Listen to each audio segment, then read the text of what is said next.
Assalamualaikum, apa kabar Om dan Bro? Mudah-mudahan semuanya sehat selalu ya. Selama bulan puasa Ramadan ini, kegiatan bike to work terus berjalan dengan lancar. Jadi tiap hari saya bike to work nih. Ternyata memang menimbulkan efek positif kalau yang saya rasakan ya. Jadi sampai kantor, kita kayak udah pemanasan beraktivitas. Karena ternyata selama bulan puasa, kalau pas hari libur di rumah itu rasanya lebih lemes ketimbang hari kerja. Kenapa? Karena pagi-pagi saya tidak ada kegiatan fisik apapun. Dan ketika hari kerja diawali dengan goes menuju kantor, sampai kantor itu saya kayak mendapatkan energi tambahan ya untuk melakukan aktivitas sampai istirahat siang. Biasanya waktu istirahat siang ini sebelum azan saya udah meluncur ke masjid di kantor. Setelah sholat duhur berjamaah, rutinitas di bulan Ramadan ini selalu ada namanya kultum, kuliah 7 menit. Jadi tausiah singkat lah dari Ustadz yang ada di masjid itu. Biasanya saya dengerin kultum ini sambil ngantuk tuh.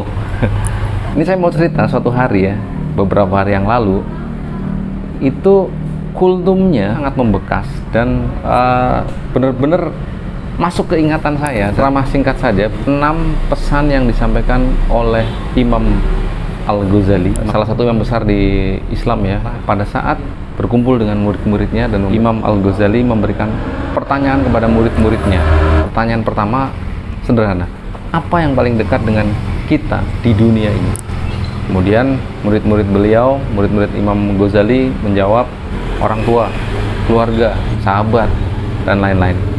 Kemudian Imam Al-Ghazali menyampaikan semua jawaban yang disampaikan oleh murid-murid hampir benar, tetapi yang paling dekat dengan diri kita di dunia ini adalah kematian. Bahwasanya kematian itu adalah takdir Allah yang memang akan dikenakan kepada semua makhluknya yang bernyawa, tidak tahu kapan waktunya. Itulah yang paling dekat dengan diri kita di dunia ini. Kemudian pertanyaan yang kedua, apa yang paling jauh dengan diri kita di dunia ini? Kemudian murid-murid beliau menjawab, matahari, bintang, negeri Cina, ujung dunia, dan lain-lain. Kemudian Imam Al-Ghazali menyampaikan, jawaban murid-murid semua hampir benar, tetapi yang paling jauh dari diri kita di dunia ini adalah masa lalu yang sudah berlalu. Walaupun baru 1 menit yang lalu, 1 detik yang lalu, itu sudah berlalu, dan kita dengan kendaraan apapun, dengan alat apapun tidak bisa kembali lagi ke masa lalu. Beda dengan cita-cita yang kita cita-citakan mungkin bisa dicapai dalam 1 bulan, 1 tahun, bahkan 10 tahun, bahkan 100 tahun yang akan datang, masih mungkin untuk dicapai. Tapi masa lalu tidak bisa kita capai kembali.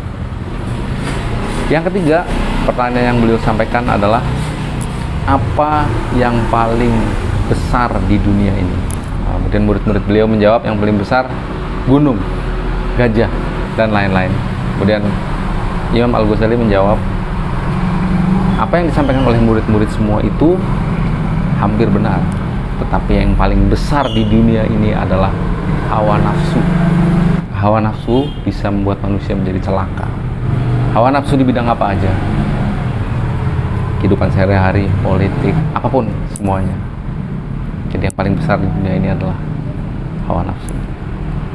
Kemudian yang keempat, pertanyaan yang beliau sampaikan, apa yang paling berat di dunia ini? Murid-murid jawab, yang paling berat di dunia ini adalah besi, bumi ini, tanah, dan lain-lain. Kemudian Imam Al-Ghazali menjawab, jawaban murid-murid semua hampir benar, tetapi yang paling berat di dunia ini adalah memegang amanat. Setiap manusia yang hidup di dunia ini adalah khalifah. Amanat dari yang terkecil sampai yang terbesar akan dipikul manusia, dan sangatlah berat untuk menjaga dan menunaikan amanat itu. Kemudian yang kelima, apa yang paling ringan di dunia ini? Murid-murid beliau menjawab, yang paling ringan di dunia ini adalah angin, debu, bulu, atau daun-daun kering. Kemudian Imam Al-Ghazali menjawab, jawaban murid-murid semua hampir benar, tetapi yang paling ringan di dunia ini adalah meninggalkan sholat.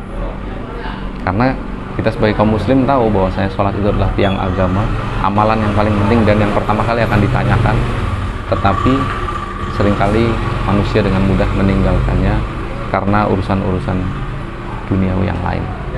Kemudian yang keenam, apa yang paling tajam di dunia ini? Serentak murid-muridnya menjawab, pedang. Imam Al-Ghazali menjawab, jawaban murid-murid semua hampir benar, tapi yang paling tajam di dunia ini adalah lidah. Karena pedang bisa melukai manusia, tapi bisa ditemukan obatnya, tetapi lidah manusia seringkali membuat manusia melukai hati saudara-saudaranya. Dan kalau hati sudah terluka, di mana akan dicari obatnya? Tausiah singkat itu sangat membekas sih di hati saya dan mind blowing lah buat saya, karena sebelumnya saya belum pernah mendengar. Mungkin saya memang kurang ilmu ya, karena sekarang ada googling, ada internet, saya langsung browsing 6 pesan Imam Al-Ghazali itu, dan ternyata memang benar di berbagai media saya temukan hal tersebut, pembahasan mengenai itu. Dan akhirnya beberapa hari ini setiap kali saya goes, tidak melakukan kegiatan apapun, saya sembari merenungkan 6 pesan Imam Al-Ghazali kepada murid-muridnya itu sebagai refleksi atau sebagai pesan untuk diri saya sendiri. Mumpung di bulan Ramadan ini adalah bulan yang baik, mudah-mudahan saya bisa memahami dan menerapkan apa yang dimaksud dalam 6 pesan Imam Al-Ghazali ini. Bagaimana, apakah kita sudah senantiasa bisa mengingat akan mati, dan sehingga kita selalu berbuat baik, kita bercermin pada masa lalu yang sudah pernah terjadi, kita bisa belajar dari masa lalu, kemudian kita juga bisa memikul amanah sekecil apapun yang dibebankan atau ditugaskan kepada kita. Kita juga bisa mengendalikan hawa nafsu kita sehingga kita tidak melakukan hal-hal tercela yang bisa mengarahkan kita kepada jalan yang salah. Kemudian kita juga senantiasa bisa menjaga sholat kita, tiang agama kita agar selalu tegak dan menjauhkan kita dari hal-hal yang mungkar. Dan apakah kita bisa senantiasa menjaga lisan kita sehingga kita tidak melukai saudara-saudara kita di luar sana. Kurang lebih itu perenungan yang saat ini sedang bergejolak di pikiran saya. Mudah-mudahan sharing saya bermanfaat untuk teman-teman semua, dan selama bulan puasa ini kita selalu mendapatkan rahmat dan berkah dari Allah Subhanahu wa Ta'ala. Kita bisa beribadah dengan baik dan mengamalkan segala amal baik yang bisa kita lakukan. Assalamualaikum, sampai goes lagi.